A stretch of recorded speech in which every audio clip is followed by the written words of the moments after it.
সব সময় আন্দোলন করে দাবি আদায় করা যায় না।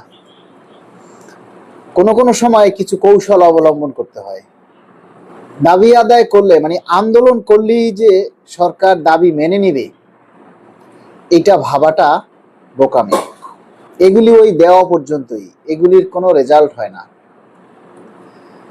এখন হচ্ছে সোশ্যাল মিডিয়ার যুগ, আধুনিক যুগ। আপনারা নিজেরাও জানেন যে মাননীয় প্রধানমন্ত্রীর নিজস্ব একটা পেজ আছে।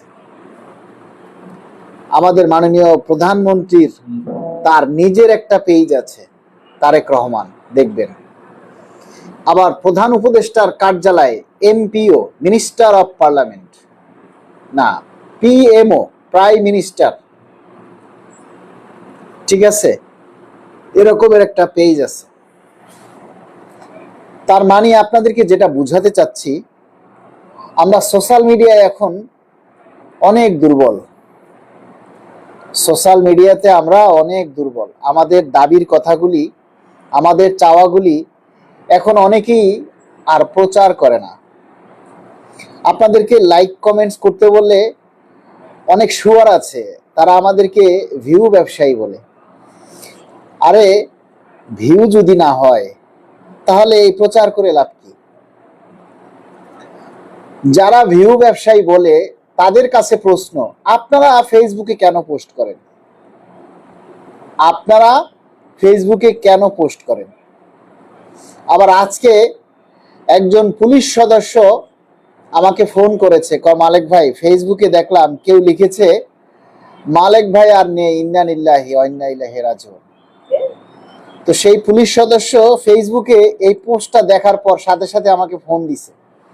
ফোন দিয়ে বলতেছে, মালিক ভাই আপনি কেমন আছেন? এরকমের একটা পোস্ট দেখে কলিজার ভিতরে কেমন যেন করে উঠলো, যে ভাইটা আমাদের জন্য এত আন্দোলন করছে, এত কথা বলছে, তাকে নিয়ে এরকমের একটা পোস্ট যে দিতে পারে, সে কি মানুষের বাচ্চা?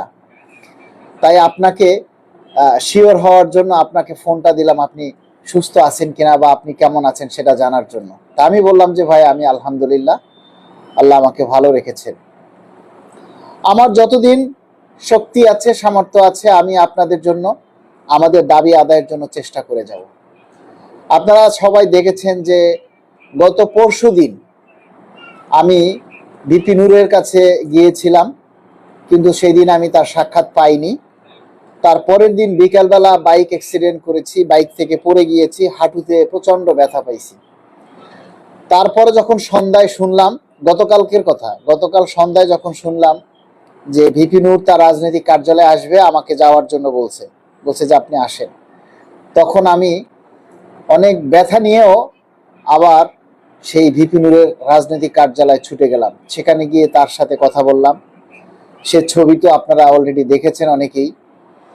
ভিপি নূরের কাছে আমি অনেক কথা বলে তুলে ধরেছি যে স্যার আপনি তো আমাদের পে স্কেল বাস্তবায়নের জন্য অনেক বক্তব্য দিয়েছেন, জোরালো বক্তব্য দিয়েছেন, সরকারের কাছে তুলে ধরার জন্য অনেক কিছু বলেছেন।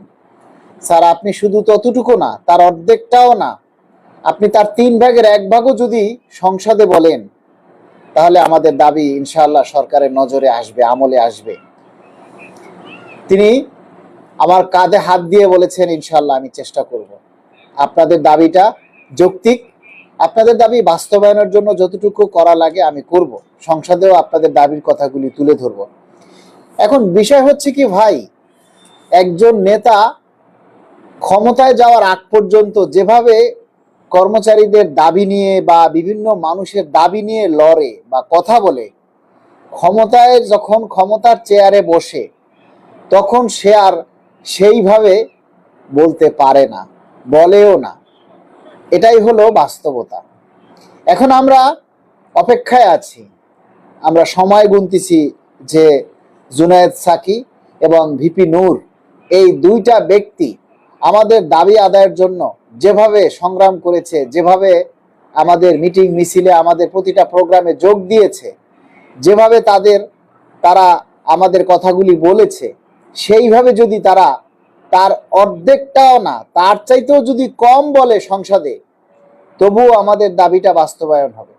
আর একটা কথা, যেখানে আপনারা দেখেন যে মাননীয় প্রধানমন্ত্রী আমাদের প্রিয় তারেক রহমান ক্ষমতায় যোগ দিয়েই তিনি সাধারণ মানুষের কথা ভাবতেছেন, শিক্ষকদের কথা ভাবতেছেন, কিন্তু আমরা যারা রাষ্ট্রের উন্নয়নের চাকা সচল রাখি, আমরা আমরা যেভাবে রাষ্ট্রের উন্নয়নের চাকা সচল রাখি, আমরা যেভাবে রাষ্ট্রের উন্নয়নের জন্য কাজ করি, আমরা প্রত্যক্ষ এবং পরোক্ষভাবে যেভাবে সরকারকে সহযোগিতা করি, সরকারের তো উচিত ছিল এসেই আমাদের পে স্কেলের বাস্তবায়ন নিয়ে কিছু একটা বলা। আপনি না হয় 2 দিন পরেই দেন, কিন্তু আমাদের তো সন্তুষ্ট করার জন্য কিছু একটা বলা উচিত ছিল যে আপনারা শান্ত থাকুন, আমি আপনাদের দাবিটা মেনে নিচ্ছি, বা আমি আপনাদের দাবি মেনে নিব, কয়েকটা দিন সময় দিন। তাও আমরা একটা আশায় থাকতাম। মাননীয় প্রধানমন্ত্রী, আপনি তো ক্ষমতার চেয়ারে বসে অনেক কিছু করতেছেন, 180 দিনের কর্মপ্ল্যান নিয়েছেন, কিন্তু আপনার ওই 180 দিনের কর্মপ্ল্যানের মধ্যে আমাদের পে স্কেলের কথা আপনি লিখলেন না। আপনি তো বলেছিলেন যে আমাদের পে স্কেল বাস্তবায়ন করে দিবেন। হ্যাঁ, আমাদের দাবিটার কথা কি তুলে ধরতে পারতেন না? আপনারা তো আমাদের দাবির কথা বলতে পারতেন। আপনি তো আমাদের জন্য, আমাদেরকে শান্ত থাকার জন্য কিছু বলতে পারতেন। কই, কিছু তো বললেন না। তাহলে কি আপনারা বলছেন যে আমরা যেভাবে পারি সেভাবে আমরা অফিস থেকে যার যার জায়গা থেকে আমরা কি আমাদের দাবি তুলে নেব? আমরা তো সেগুলি পারি না। আমরা আমাদের যে সরকারি কর্মচারী আছে, কয়জনে ঘুষ খাওয়ার চাকরি করে বলেন? কয়জনে দুর্নীতি করার সুযোগ পায়?